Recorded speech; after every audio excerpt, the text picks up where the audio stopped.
Jaya, this is too loud. Jaya Radha,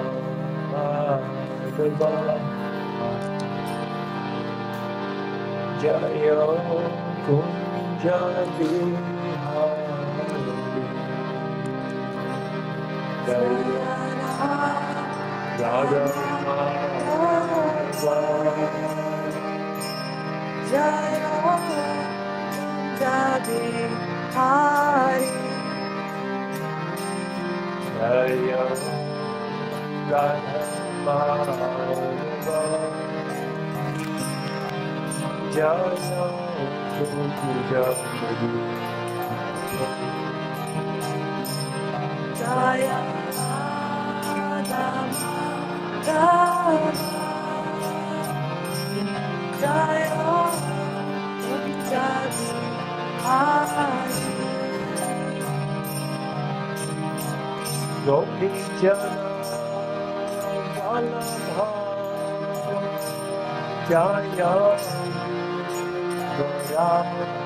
Bihari, Jaya Radha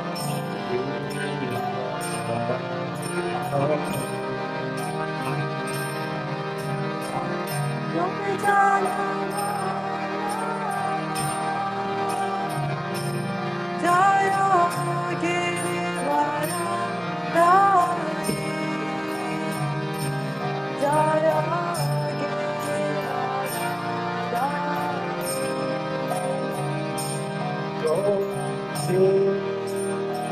Kunja Jaya Radha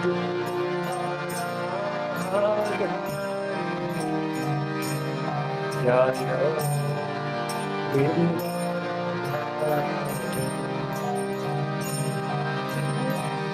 Govinda Vallabha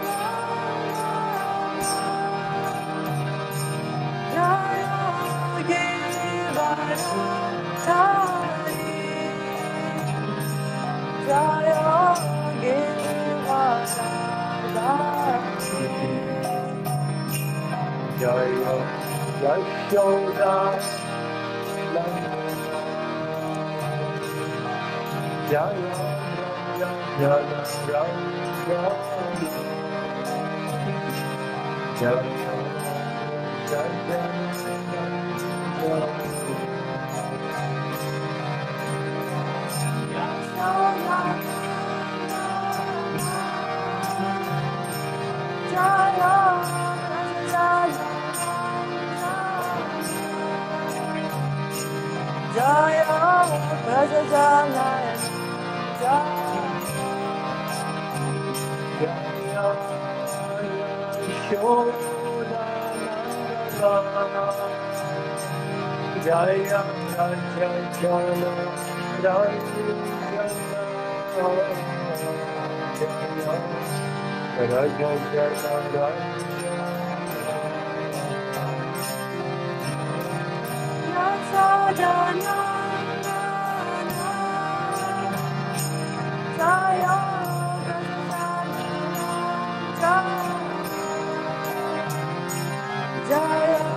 Jaya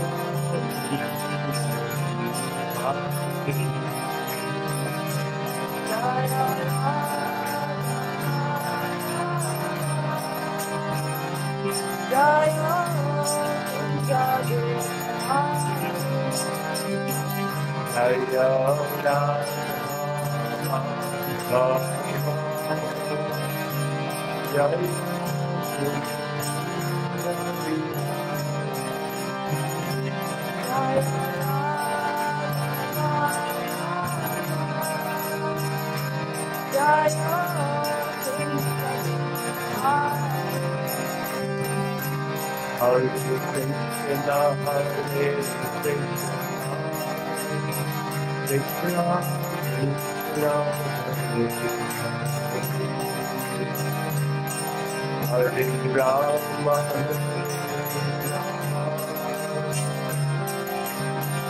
Rama Rama, Hare Hare Rama, Rama Rama, Hare Krishna,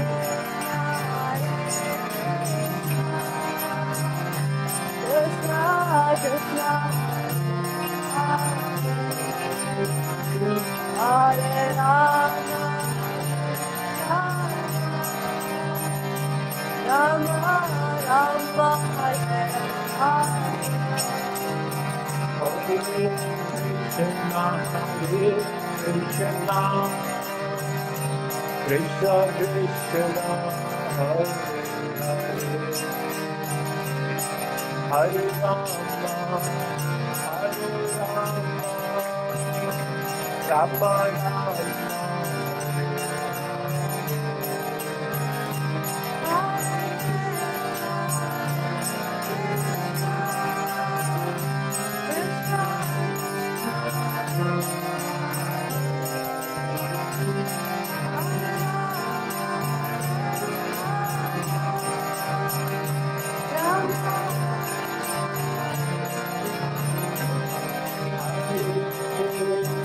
Krishna, Hare Krishna, Krishna Krishna, Hare Hare,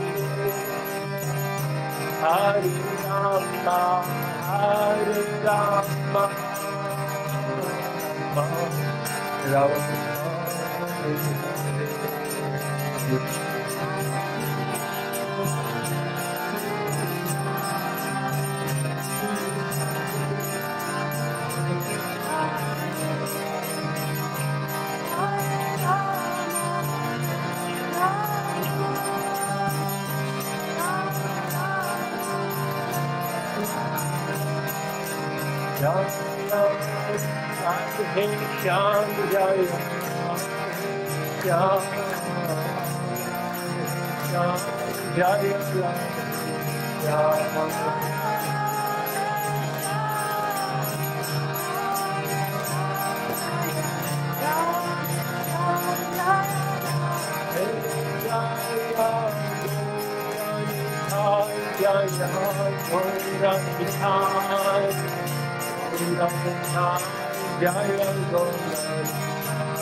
Jaya Prabhupada, Prabhupada, Prabhupada, Jaya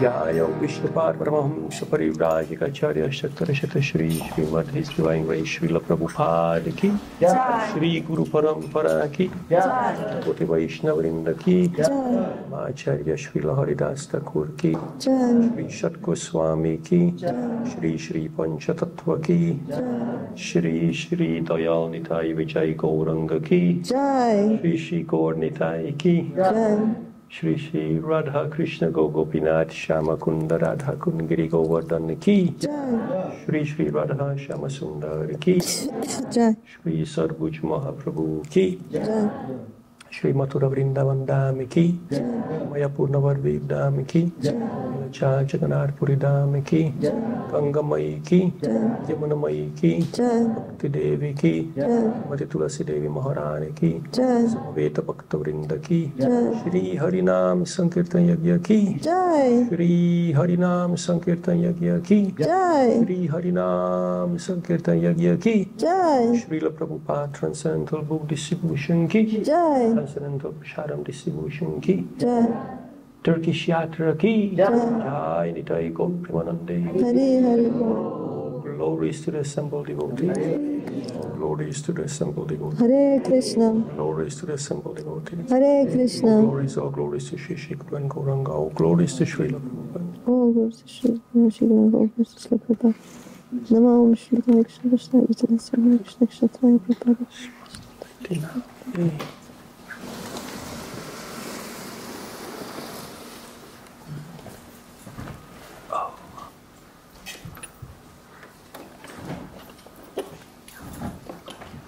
Hare Krishna, Hare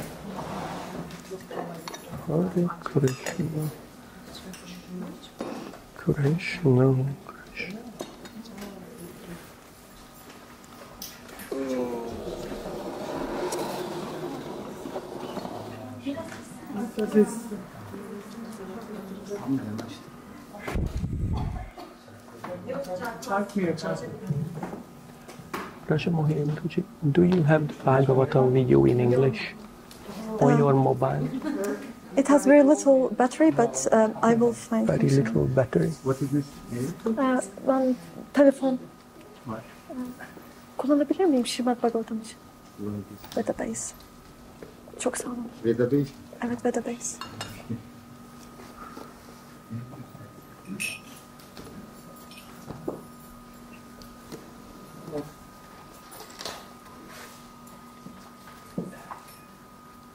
Şifresi var mı kapanırsa? You know how it works. You know how that works. Yes, there's. Yeah. Okay. Which canton?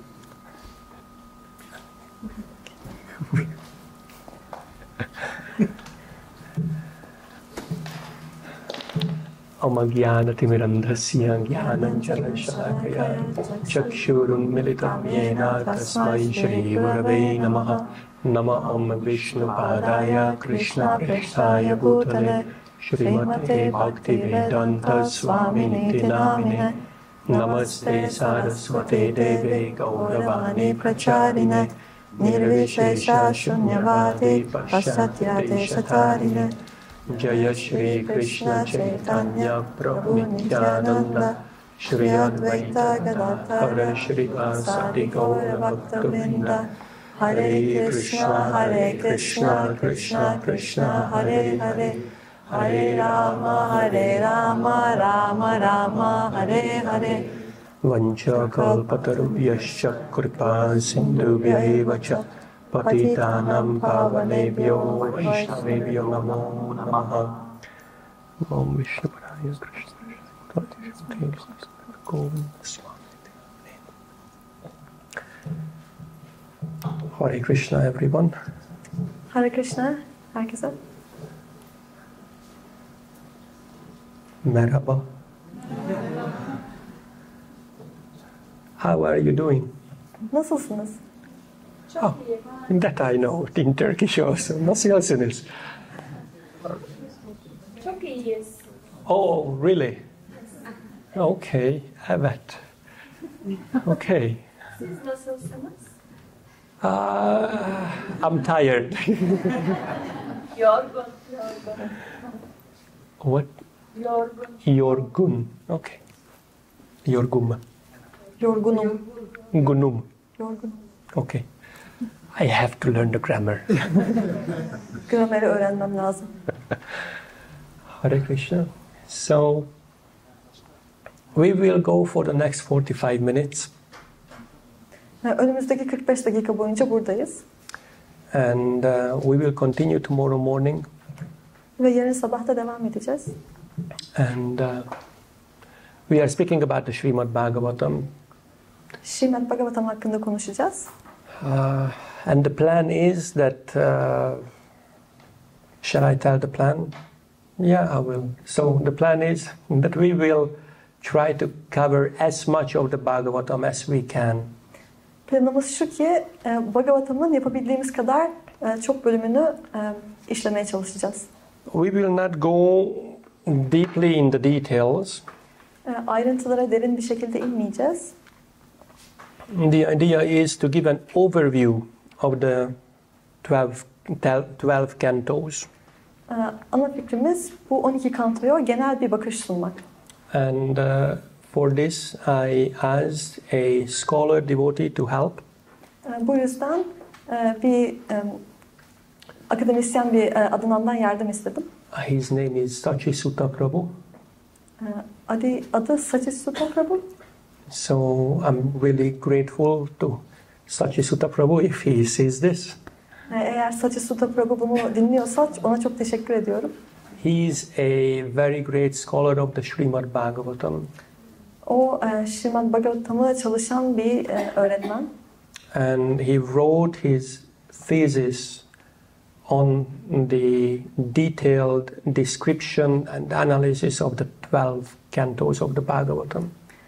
Ve tezini de Srimad Bhagavatam'ın detaylı bir analiz ve betimlemesini yazarak bitirdi. So it's almost 200 pages. Bu neredeyse 200 sayfa. So we will not cover everything. Ve her şeyi de görmeyeceğiz. What we will do is that we will just try to go through an overview, really an overview of the different cantos. Ama bizim yapmak istediğimiz şey genel bir bakış sunmak. So, how many of you have read any of the Bhagavatams? Any of the cantos? Any of the cantos of the Bhagavatam? Aranızdan kaçınız Srimad Bhagavatam'ın kantolarından en az birini okudu? Okay, very good, very good. Okay, so it is important for us to read the Srimad Bhagavatam. Bizim için Srimad Bhagavatam'ı okumak çok önemli. And Srila Prabhupada said that the Bhagavad Gita is the elementary school, the Srimad Bhagavatam is high school, and Chaitanya Charitamrita is college or university. Srila Prabhupada demişti ki Bhagavad Gita ilkokul seviyesinde, Srimad Bhagavatam lise seviyesinde, Chaitanya Charitamrita ise üniversite seviyesinde. So, the Srimad Bhagavatam is another name of the Srimad Bhagavatam is Bhagavata Purana. Srimad Bhagavatam'ın diğer bir ismi de Bhagavata Purana. So, it means that there are stories. Bu da hikayeler olduğu anlamına geliyor. And there are a lot of stories in the Srimad Bhagavatam. Srimad Bhagavatam'da çok fazla hikaye var. And I'm really happy that this year the full first canto of the Srimad Bhagavatam will be printed in Turkish. Bu yıl Srimad Bhagavatam'ın birinci kantosu tam haliyle Türkçe'de basılacak. Bu yüzden çok mutluyum. With the original Sanskrit and the transcription and word by word translation and purport. Ve bu orijinal Sanskrit yazısı, ondan sonra eş anlamlılar, çeviri ve açıklamayla birlikte olacak. How many of you have worked on it? How many of you were working on translation, editing, layout and everything? Aranızda kaçınız bunun üstünde çalışıyor? Okay, 1, 2, 3, 4, 5. Fantastic. Thank you so much. 5 kişi. Çok fantastik. Çok teşekkür ederim. Çok teşekkürler. I mean, that's amazing. And as Srila Shivaram Maharaj was saying yesterday about Srila Prabhupada and the Chaitanya Charitamrita. Ve dün de Shivaram Maharaj, Srila Prabhupada ve Chaitanya Charitamrita hakkında konuşuyordu. You remember the story? Hikayeyi hatırlıyorsunuz. Yeah. They made all the volumes of the Chaitanya Charitamrita in 2 months. Chaitanya Charitamrita'nın tüm ciltlerini 2 ayda bastılar. Okay, that's not something that we expect now to happen in the Srimad Bhagavatam in Turkish. Bu bizim Türkçe'de Srimad Bhagavatam'dan beklediğimiz bir şey değil. Although it would be fantastic. Ama bu harika olurdu yine de. But then everyone would work on it. Ama herkesin bunun üstünde çalışması gerekiyor. And no one would do anything else. Ve hiç kimse başka bir şey yapmazdı. So we will not do that. But what we will do is that the first canto of the Bhagavatam will be printed this year. Biz bunu yapmayacağız ama yapacağımız şey şu. Srimad Bhagavatam'ın ilk kantosu Türkçe'de basılacak. And then I hope that gradually in the next couple of years we will be able to print all the other cantos of the Bhagavatam. Ve umuyorum ki sonraki ilerleyen yıllarda da Srimad Bhagavatam'ın tüm kantolarını Türkçe basacağız. The Bhagavatam is really essential for our spiritual progress. Bhagavatam bizim spiritüel ilerlememiz için çok önemli. Without the Bhagavatam, there are several substantial elements of Krishna consciousness that is really hard to understand. Srimad Bhagavatam olmadan spiritüel hayatın anlaması çok zor olan bazı noktaları olur. And because the Srimad Bhagavatam has a lot of stories in it that teaches us how to act, what to do in different situations.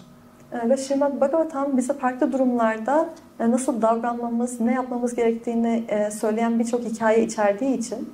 It writes about the process or the practice of Krishna consciousness in action. Bu yüzden Srimad Bhagavatam Krishna bilincinin aktif bir sürecini anlatır. So it's like you've heard Sambandha, Abhideya and Prayojan. Siz Sambandha, Abhideya, Prayojana kelimelerini duydunuz. Sambandha means that you know who Krishna is, who you are, and what's your relationship with him. Sambandha, Krishna'nın kim olduğu, sizin kim olduğunuz ve aranızdaki ilişkinin ne olduğu anlamına gelir. Prayojan means that you have a goal, there is a goal. As Shivaram Maharaj said yesterday, Prema Pumarto Mahan, Krishna Prema is the goal.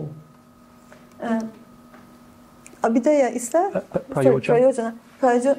Prayojana ise amaç anlamına gelir. Dün bahsettiğimiz gibi bir amaç var. Bu da Krishna Prema. And then Abhideya is to know the process, how to go from where you are to where you would like to be. Ve Abhideya da sizin şu an olduğunuz yerden gitmek istediğiniz yere nasıl gideceğiniz bu süreçtir. So there is the process of Krishna consciousness. Ve şimdi Krishna bilincinin bir süreci var. Ado shraddha tata sadhu sanga tapajana kriya tato narta nivrittisya tato nishtaruchis tata saktis tato bhavas tato prema vyudanchati.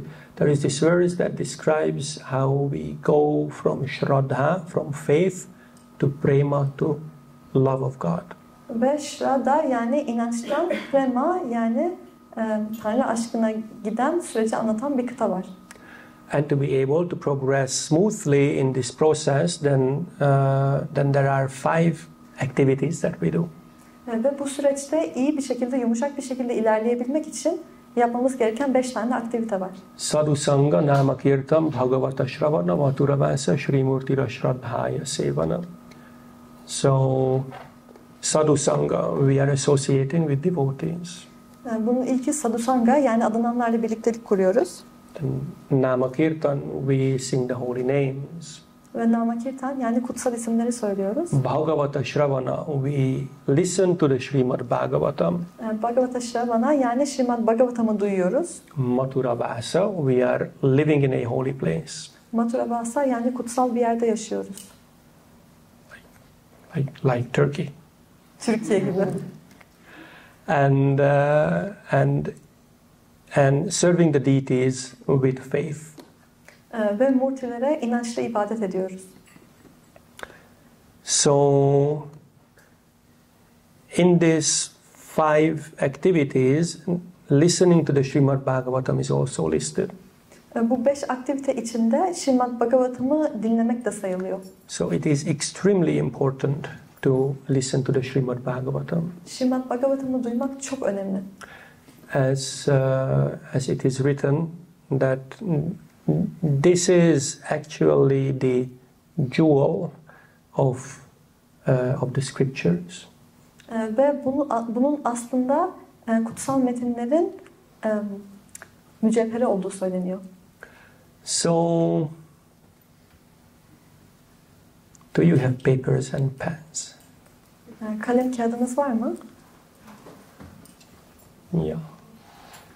Because what we will be speaking about and how we will be speaking about, that will give you an overview, and if you write down, then you will understand it better. Çünkü bizim konuşacaklarımız ve bunu konuşma biçimimiz size genel bir bakış açısı sağlayacak ve bunu da yazmak isteyebilirsiniz. So,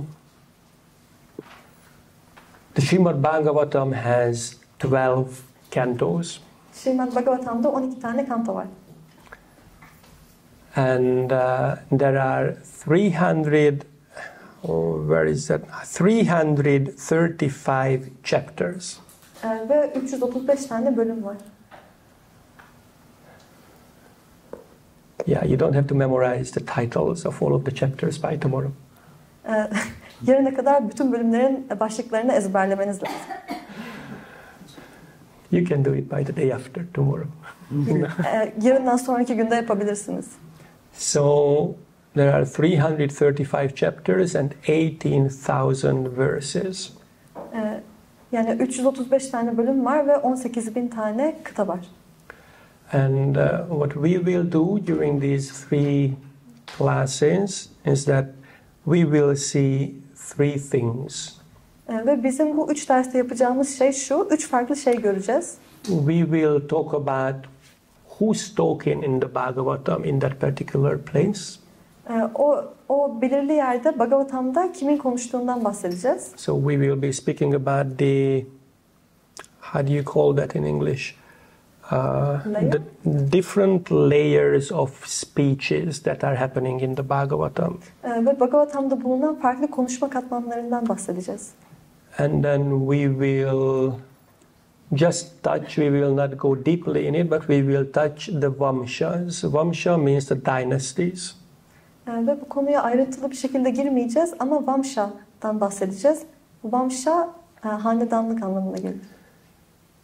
Because as you will see, there are a lot of names, a lot of families, a lot of children, a lot of daughters, sons, so many in the Srimad Bhagavatam. Çünkü göreceğiniz gibi Srimad Bhagavatam'da çok fazla isim var, çok fazla aile var, çok fazla aile üyesi kız var. There is this wonderful chart. It's a huge chart. I mean, it's a big one. Like it would cover from the window to that Harinam party. It would cover this part of the wall. Ve bu konuda harika bir tablo var. Çok büyük bir tablo. Buradan şu Harinam kısmına kadar bütün duvarı kaplardı. With a font size of maybe 12. With a font size of 12. Ve 12 puntoda. Fully covered. Ve tamamen kaplıyor. That's how many names are there in the Bhagavatam. İşte Bhagavatam'da bu kadar çok isim var. So, when I was studying at our college, and all the different cantos of the Bhagavatam, then I was always wondering, is there anyone who memorized all the names of the Srimad Bhagavatam? Ben bizim kolejimizde Srimad Bhagavatam'ın farklı kantolarını çalışırken düşünüyordum. Srimad Bhagavatam'daki tüm isimleri ezberleyebilen birisi var mı? Especially the 9th canto. Özellikle de 9. kantoda. Chapter after chapter, it's just names after names. Yani orada bölüm üstünde bölüm, sürekli isimler var. So we will be speaking about the dynasties. Yani farklı hanedanlardan bahsedeceğiz. And we will also speak about the questions and answers. Ve aynı zamanda soru cevaplardan bahsedeceğiz. Yes, that's very wise of you. So the whole Srimad Bhagavatam is based on that someone is asking questions and someone is answering those. Tüm Srimad Bhagavatam birinin sorular sorup başka birinin bu soruları cevaplaması üstüne kurulu. So how can I show this?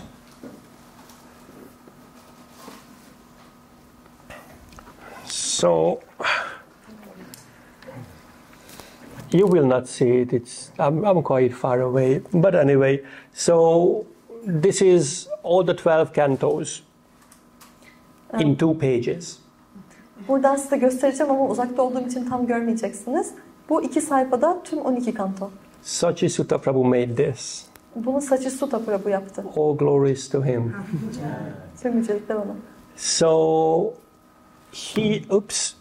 here in the beginning you can see which layer of speeches are we talking about.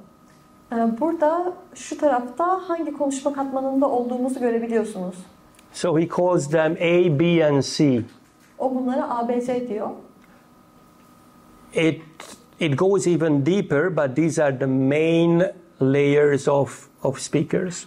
Aslında bu daha da derine gidiyor ama burada genel olarak konuşmacılardan bahsediliyor. And then here we can see the different dynasties. Ve burada da farklı aileleri görebiliyoruz. And here in the middle we can see the main storyline. Ve ortada da ana hikayeyi görüyoruz. So Sachisutta Prabhu is a genius. Sachisutta Prabhu bir dahi. It's amazing how he puts these things together. Bu şeyleri nasıl birleştirdiği harika bir şey. So let's get to it. Hadi başlayalım. So the first canto of the Srimad Bhagavatam starts with a very important verse. Srimad Bhagavatam'ın ilk kantosu çok önemli bir kıtayla başlıyor. And we will read that verse. Ve bu kıtayı okuyacağız.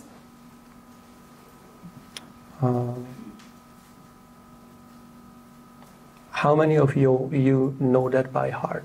Kim bunu ezbere biliyor? The very first verse of the Srimad Bhagavatam. Okay, it's an important verse. Bu çok önemli bir kıta. Srimad Bhagavatam'ın ilk kıtası. And it's not the easiest one to learn. Ve öğrenmesi en kolay olan da değil. So it goes like this. Böyle okunuyor. Om Namo Bhagavate Vasudevaya Janmaryasya Yaton Vayaditarataschar Teshva Bhigya Svarat Tene Brahma Hridaya Adikavaye Mukhyanti Yat Suraya Tejo Varim Ridam Yata Vinimayo Yatra Trisargo Mrisha Damna Svena Sada Nirasta Kuhakam Satyam Param Dimahi. That's one verse. Bunun hepsi bir kıta. So Srila Vyasadeva starts the Srimad Bhagavatam with this. Srila Vyasadeva Srimad Bhagavatam'a böyle başlıyor. And the translation of this verse goes like this. Ve bu kıtanın çevirisi de şöyle. O my Lord, Shri Krishna, son of Vasudeva, O all-pervading personality of Godhead, I offer my respectful obeisances unto you. I meditate upon Lord Shri Krishna because he is the absolute truth and the primeval cause of all causes of the creation, sustenance, and destruction of the manifested universes. He is directly and indirectly conscious of all manifestations, and he is independent because there is no other cause beyond him.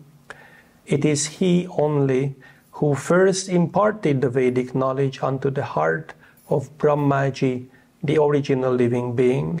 By him, even the great sages and demigods are placed into illusion, as one is bewildered by the illusory representations of water seen in fire or land seen in water. Only because of him do the material universes temporarily manifested by the reactions of the three modes of nature appear factual, although they are unreal. I therefore meditate upon him, Lord Shri Krishna, who is eternally existent in the transcendental abode, which is forever free from the illusory representations of the material world. I meditate upon him, for he is the absolute truth. Okay, this is English, so let's see. Ey benim Rabbim, Shri Krishna, Vasudeva'nın oğlu. Ey her yere yayılan Tanrı'nın yüce şahsı. Ben alçak gönüllü hürmetlerimi sana sunuyorum. Ben Rab Shri Krishna üzerinde meditasyon yapıyorum. Çünkü o mutlak gerçektir ve tüm nedenlerin nedeni ve yaratılışın ilksel nedenidir. O bu evrenleri devam ettiren ve onları yok edendir. O direkt ya da dolaylı olarak tüm evrenlerin farkındadır ve o aynı zamanda da bağımsızdır. Çünkü onun ötesinde hiçbir neden yoktur. O Vedik bilgiyi Brahmacı'nın kalbine ilk veren kişidir ve o orijinal canlı varlıktır. Onun tarafından büyük bilgeler ve yarı tanrılar bile yanılsama içine düşürürler. Ve bu da aynen su içinde ateşin görünümlerinin ya da karada suyun seraplarının görülmesine benzer. Sadece onun sayesinde materyal evrenler geçici bir süre boyunca 3 doğanın farklı haline reaksiyonları ile birlikte belirirler, gerçek görünürler ama aslında gerçek değildirler. Bu yüzden ben Rab Shri Krishna üzerine meditasyon yaparım ve o ebedi olarak kendi transandantal evinde var olur. Ve onun transandantal mekanı da sonsuza kadar bu maddi dünyadaki yanıltıcı belirişlerden özgür olacaktır. Ben onun üzerine meditasyon yaparım çünkü o mutlak gerçektir. Okay, so homework, not to learn the verse, but to read the verse and read Srila Prabhupada's purport. Size bir ödev vereceğim. Bunu ezberlemek değil ama bu kıtayı okumak ve Srila Prabhupāda'nın açıklamasını okumak. Do you have that in Turkish? Yes. Not on this phone. Yeah. GeneL we have it in Turkish. Can you share it Yes. with the group who's here? Okay, so Haridev Prabhu will give it to you in Turkish. Haridev Prabhu size Türkçesini verecek. Okay, so that's the first verse of the Srimad Bhagavatam. Bu Srimad Bhagavatam'ın ilk kıtasıydı. And then there are a couple of other verses that Vyasadeva is saying in the beginning of the Bhagavatam. Ve Vyasadev'in Bhagavatam'ın başlangıcında söylediği başka kıtalar da var. So we will read the next two verses in Sanskrit also, and you can just read the translation. I will not read the translation in English, just to save time. Ve sonraki iki kıtayı okuyacağız. Bunun Türkçelerini okuyabilirsin dedi. So the second verse also spoken by Srila Vyasadeva. Ve ikinci kıta bu da Srila Vyasadev tarafından konuşulmuştu. Dharma projita kaita votra paramo nirmatsaranam satam vedyam vastavam atravastu shivadam tapatrayom mulanam Srimad Bhagavate mahamune krite kim vaparairishvara sadyo hridyavarudyate trakritibe shushrushuvistat kshanat. Çeviri.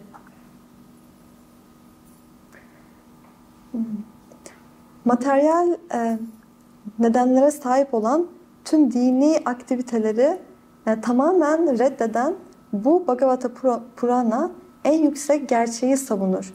Ve bu en yüksek gerçek de tamamen kalbinde saf olan adananlar tarafından anlaşılabilir. Bu en yüksek gerçek yanılsamadan herkesin iyiliği için burada ayrılmıştır. Böyle bir gerçek bu bütün üç farklı acıyı ortadan kaldırır. Bu güzel Bhagavatam, bu Bilge Vyasadev tarafından bir araya getirilen Bhagavatam, kendi içinde Tanrı farkındalığı için yeterlidir. Başka bir metne neden gerek olsun? Kişi Bhagavatam'ın mesajını dikkatli ve alçak gönüllü bir şekilde duyduğu anda bu bilgi kültürü, bu Yüce Rab'la ilgili bilgi kültürü onun kalbinde hemen yerleşir. So, Srimad Bhagavate Mahamunikrite Kimva Parairishvara. What's the need of anything else? Başka bir şey neden gerek olsun? What is the need of any other scripture? Başka metne neden gerek olsun? This scripture is sufficient in itself for God realization. Bu metnin kendisi Tanrı idraki için kendi içinde yeterlidir. So there's nothing else that we need. İhtiyacımız olan başka hiçbir şey yok. We just need this. We just need the Srimad Bhagavatam.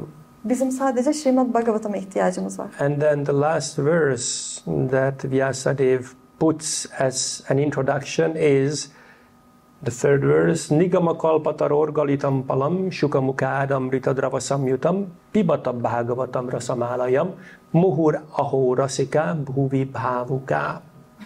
Ve Vyasadev'in burada söylediği son kıtada şu: Ey uzman ve düşünceli insanlar! Vedik literatürlerin arzu ağacının olgun meyvesi olan Srimad Bhagavatam'dan keyif alın. O Sri Shukadev Goswami'nin dudaklarından döküldü. Bu yüzden de bu meyve daha da tatlı hale geldi. Ve onun nektarsı meyve suyunun herkes tarafından ve özellikle de özgürleşmiş ruhlar tarafından içilebilmesine rağmen şimdi o da daha da tatlıdır. So these are the three verses that are said by or written by Vyasadev. Bunlar Sri Vyasadev tarafından söylenen 3 tane kıta. He establishes the whole Srimad Bhagavatam in these verses. Ve aslında bu 3 kıtada tüm Srimad Bhagavatam'ı anlatıyor. And later on we will be speaking about the Chatushloki. Daha sonra Chaturshloki hakkında konuşacağız. That's in the second canto, in the 9th chapter. There are 4 verses. Bu 2. kantonun 9. bölümünde 4 tane kıta var. That are considered as the seed of the Bhagavatam. Ve bunlar da Bhagavatam'ın tohumu olarak kabul edilir.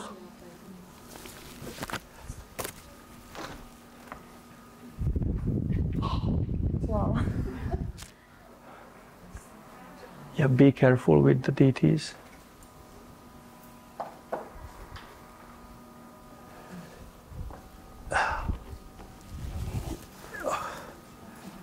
Is it better? Daha iyi mi? Belki o kadar yükünüzden The wind is a bit strong, otherwise everyone is Hadi. okay.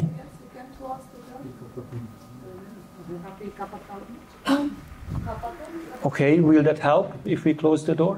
Yes, because we're not here. Let's see. Oh, and I'm not blinded. Okay, so, and after this introduction, Ve bu girişten sonra Vyasadev just jumps right in. Vyasadev direkt başlıyor. So, who's speaking so far? Şu ana kadar kim konuşuyor? Vyasadev. Okay, so now Suta Goswami and Shonaka Rishi will start that discussion. Şimdi Sutta Goswami ve Shaunaka Rishi konuşmalarına başlayacaklar. Actually, it is the sages led by Shaunaka Rishi. Aslında bu Shaunaka Rishi tarafından liderlik edilen bilgeler topluluğu. And this will be the first layer of speeches.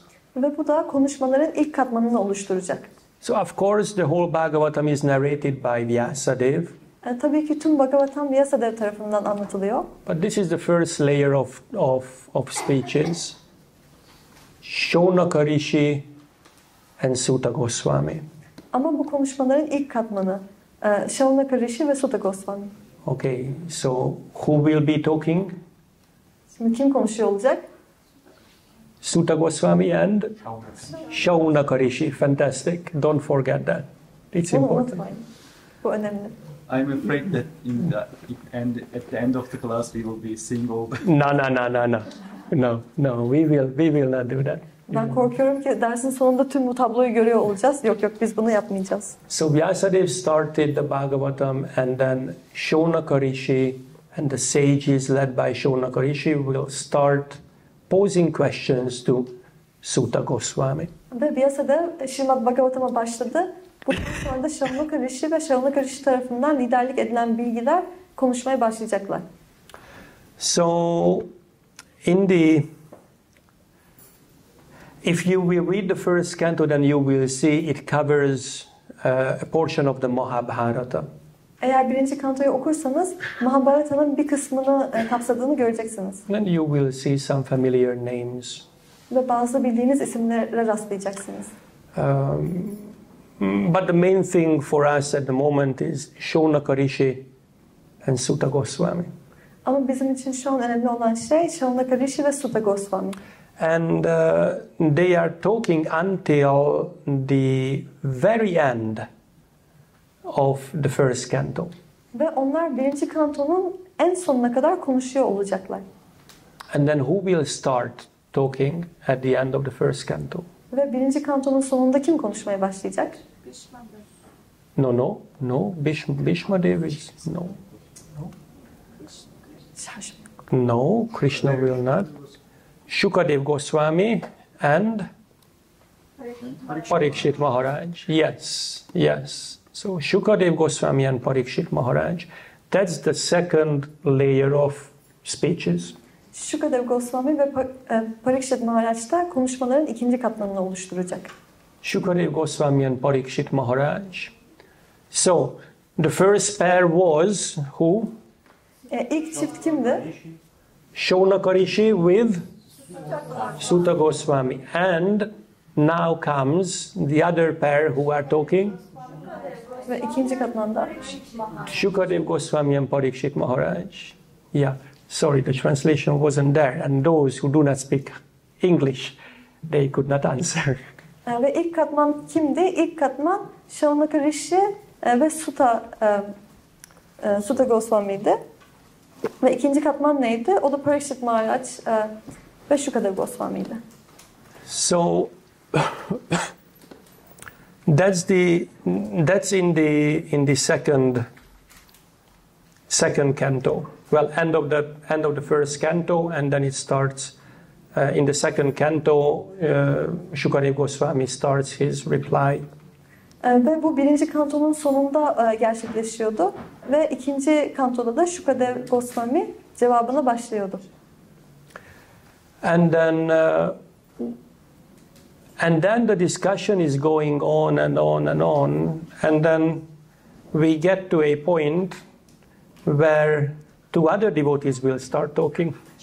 Ve ondan sonra bu konuşma devam ediyor ve ondan sonra farklı iki Adana'nın konuştuğu bir yere geliyoruz. And they will be talking for 2 full cantos. Ve onlar da bütün kanto boyunca konuşmaya devam edecekler. And that will be Vidura and Maitreya.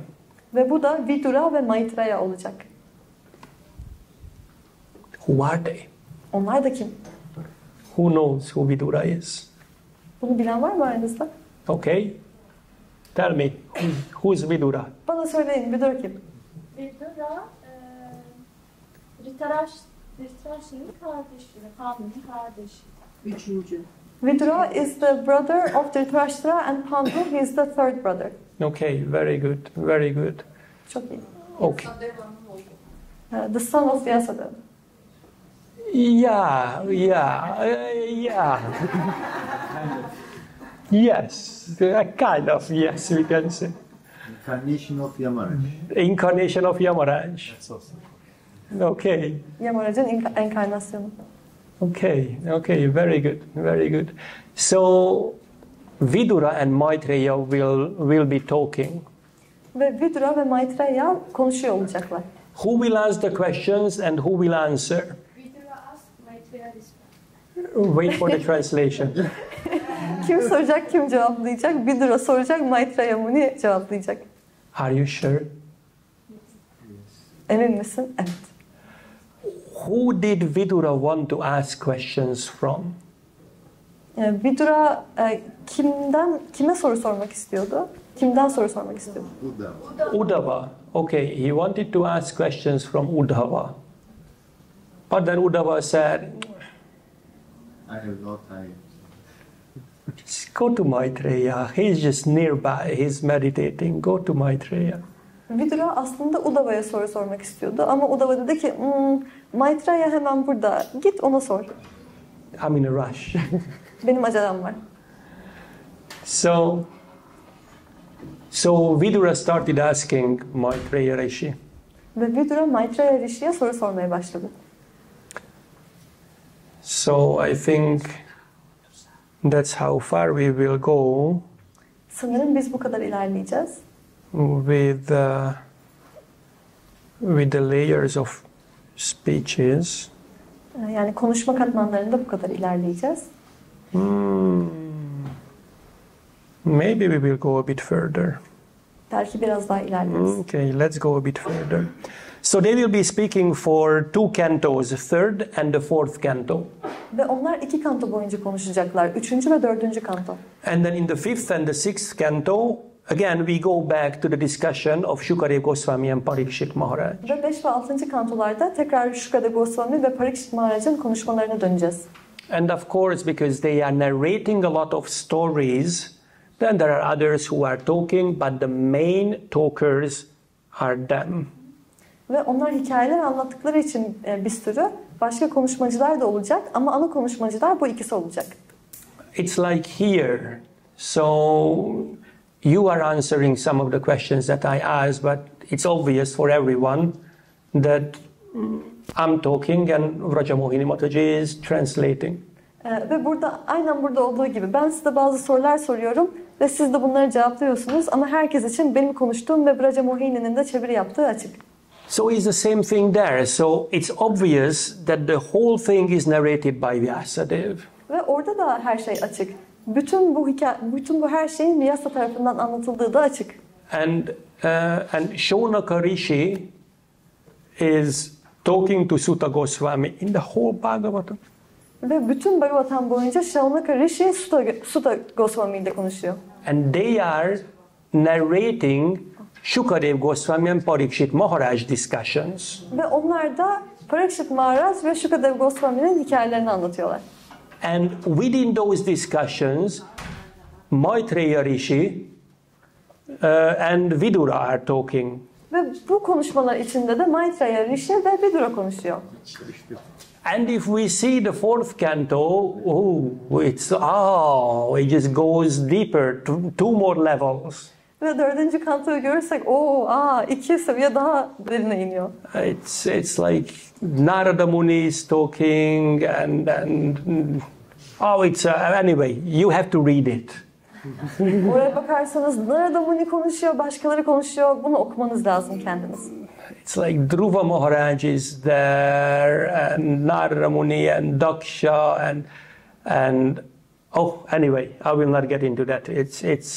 It's good. It's really good. You have to read it. Dhruva Maharaj orada, Narada Muni orada, Daksha orada ama daha fazla anlatmayacağım. Çok iyi bunlar ve sizin okumanız lazım. Anyway, so Shukadeva Goswami is speaking to Parikshit Maharaj mainly in the 5th and the 6th canto. Yani Şukadev Goswami Parikshit Maharaj'la 5. ve 6. kantolarda konuşuyor. And then in the 7th canto, there is a large portion where Narada Muni is talking to Yudhishthir Maharaj. Ve 7. kantoda da Narada Muni'nin Yudhishthir Maharaj'la konuştuğu büyük bir bölüm var. So it's not Maitreya and Vidura anymore, it's Narada and Yudhishthir. Yani bu artık Vidura ve Maitreya Muni değil, Narada ve Yudhishthir. And then we go back to Shukadev Goswami and Parikshit Maharaj for the 8th, 9th and the 10th and a portion of the 11th canto. Ve 8, 9, 10 ve 11. kantonun bir kısmı için tekrar Shukadev Goswami ve Parikshit Maharaj'a dönüyoruz. And then right in the beginning, in the second chapter of the 11th canto, Narada Muni will be speaking to Vasudev. Ve 11. kantonun 2. bölümünde hemen Narada Muni Vasudev'le konuşmaya başlıyor. Vasudev and not Vasudev. Pardon, Vasudev ve Vasudev değil. What's the difference? What is the difference? Vasudev is the son of Vasudev. Yeah, okay. So, Turkish. yeah. Aradaki fark ne? Vasudev ile Vasudev arasındaki fark ne? Ben de dedim ki Vasudev, Vasudev'in oğlu. Yeah, she's studying Sanskrit. Anyway, so Vasudev is Krishna, Vasudev is Krishna's father. Yani Vasudev Krishna, Vasudev de Krishna'nın babası. So Narada Muni is talking to Krishna's father. Yani Narada Muni Krishna'nın babasıyla konuşuyor. And then in the 11th canto, a big portion of discussion is in between Krishna and Uddhava. Ve 11. kantoda konuşmanın büyük bir kısmı Krishna ve Uddhava arasında geçiyor. So that is also called the Uddhava Gita. Ve buna Uddhava Gita'da deniyor. And it's even bigger than the Bhagavad Gita. Ve aslında Bhagavad Gita'dan daha büyük. And it's Krishna and Uddhava, they are talking. Ve Krishna ve Uddhava konuşuyor. So be prepared to get there. Oraya varmak için hazır olun. And help the devotees who are working with the translation. Ve çeviri ile birlikte ilerleyen adananlara yardım edin. Inspire them as much as you can. Onlara verebildiğiniz kadar ilham verin. Help them so everything can be translated as soon as possible. Onlara yardım edin ki her şey olabildiği kadar çabuk bir şekilde çevrilebilsin. So, and then we go back again to Shukadev Goswami and Parikshit Maharaj's talk. Ve bundan sonra da Shukadev Goswami ve Parikshit Maharaj'ın konuşmasına dönüyoruz. And that goes until the 5th chapter of the 12th canto. Ve bu da 12. kantonun 5. bölümüne kadar devam ediyor. Why do not they continue after? Bundan sonra neden devam etmiyorlar? Parikshit Maharaj died. Yeah, Parikshit Maharaj dies. Neden? Çünkü Parikshit Maharaj ölüyor. So the whole Bhagavatam is about that. Well, almost the whole Bhagavatam. Ve tüm Bhagavatam, yani neredeyse tüm Bhagavatam bunun hakkındaydı. So Parikshit Maharaj, because he was cursed, then he will leave his body 7 days after the curse. Ve Parikshit Maharaj lanetlendiği için lanetten 7 gün sonra bedenini terk ediyor. So after that, we go back to the original first layer of talkers who are Ve bundan sonra da birinci orijinal konuşma katmanına dönüyoruz. Ve onlar da kimdi? Shaunaka Rishi and Sutta Goswami. Ve onlar da Fantastic. Shaunaka Rishi ve Sutta Goswami. So this is how the 12 cantos layer of speakers are structured in the Srimad Bhagavatam. Ve bu konuştuğumuz konuda bu Srimad Bhagavatam'ın 12 kantosunda bu konuşma katmanlarının nasıl olduğu. So let's see if we remember. Hatırlıyor muyuz? Bir bakalım. You don't have to remember which canto and which chapter. Hangi kanto ve hangi bölüm olduğunu hatırlamanız gerekmiyor. Can we remember those names? Bu isimleri hatırlayabiliyor muyuz? So let's start. Who is talking right in the beginning? Başlayalım. En başta kim konuşuyor?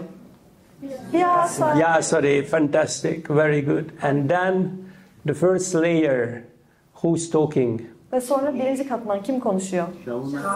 Shaunaka Rishi is talking to Suta Goswami. Fantastic. Who's asking, who's answering? Kim soruyor, kim cevaplıyor? Fantastic. Shaunaka Rishi asking, Suta Goswami answering. Shaunaka Rishi soruyor, Suta Goswami de cevaplıyor. And then the next layer of talkers. Ve sonraki konuşma katmanı. Shukadev Goswami, Parikshit Maharaj. Who's asking, who's... Parikshit Maharaj soruyor, Shukadev Goswami yanıtlıyor. Okay, fantastic. Okay. And then the third layer, who's talking? Ve üçüncü katman kim konuşuyor? Vidura, Maitreya. Vidura and Maitreya, fantastic. Who remembers which cantos? Hangi kanto olduğunu kim hatırlıyor? Third and fourth. 3 ve 4. Wow. Okay. You're taking notes. Biz not alıyoruz dedim Hakan Bey. That's good. Okay, and then in the seventh canto, who will talk instead of Maitreya and Vidura? Ve 7. kantoda Maitreya ve Vidura yerine kim konuşacak? And Yudhishthir Maharaj, fantastic. And then the next, Ve sonra in the 11th canto, 11. kantoda Narada and Vasudev. Narada ve Vasudev. Oh, Vasudev, that was really good pronoun. Vasudev. Good. So Narada Muni is talking to Krishna's father. Yani Narada Muni Krishna'nın babasıyla konuşuyor. Okay, and then the last two names, Krishna and Uddhava, fantastic, okay. Ve son isimler nelerdi? Krishna ve Uddhava. And after that, Ve bundan sonra okay, Shukadev Goswami, Parikshit Maharaj. And then, ve en son sonra.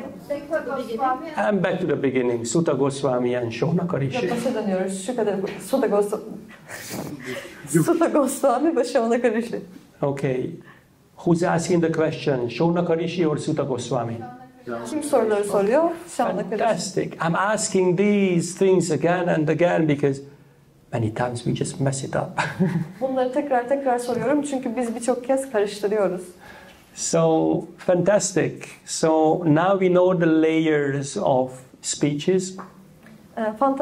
Çok harika. Şimdi biz bu konuşma seviyelerini biliyoruz. Çok harika. So, tomorrow what we will do is that in the morning we will touch the Vamshas or the dynasties a little. Yarın yapacağımız şey de şu, Vamsha ya da aile ya da hanedan diyebiliriz. Bunlara dokunacağız. And if I can, I might try to project that large dynasty board. Ve eğer yapabilirsem de bu size bahsettiğim büyük tabloyu buraya yansıtacağım. Yeah, we will sit like we are sitting now, but we will project that thing over there. We will not get too deep in it. Biz şimdi oturduğumuz gibi oturacağız ve bu tabloyu da buraya yansıtacağız. Çok derinine inmeyeceğiz. The way I like sitting like this is because we do not show our back to Srila Prabhupada or the deities. Ben böyle oturmayı seviyorum çünkü böyle oturduğumuzda sırtımız Srila Prabhupa'ya ya da Murtilere dönmüyor. So after the dynasties, we will start discussing the different questions and the answers in the Srimad Bhagavatam. Ve bu hanedanlardan, ailelerden bahsettikten sonra Srimad Bhagavatam'daki farklı sorular ve cevaplardan bahsedeceğiz. And hopefully we will finish by Monday. Ve umuyorum ki pazartesi günü de bitireceğiz. Monday morning, that's the last class on this topic. Pazartesi sabahı bu konudaki son ders o zaman. Okay, thank you so much. It's 6 o'clock. Çok teşekkürler. Saat 6 oldu. We finished on time. Ve saatinde, zamanında bitirdik. Srila Prabhupada ki jai. Shri Shri Gaurnitai ki Jai. Shri Sadbhuj Mahaprabhu ki Jai. Bhagwan Baladev Subhadra Maharani ki Jai. Shri Radha Shamasundar ki Jai.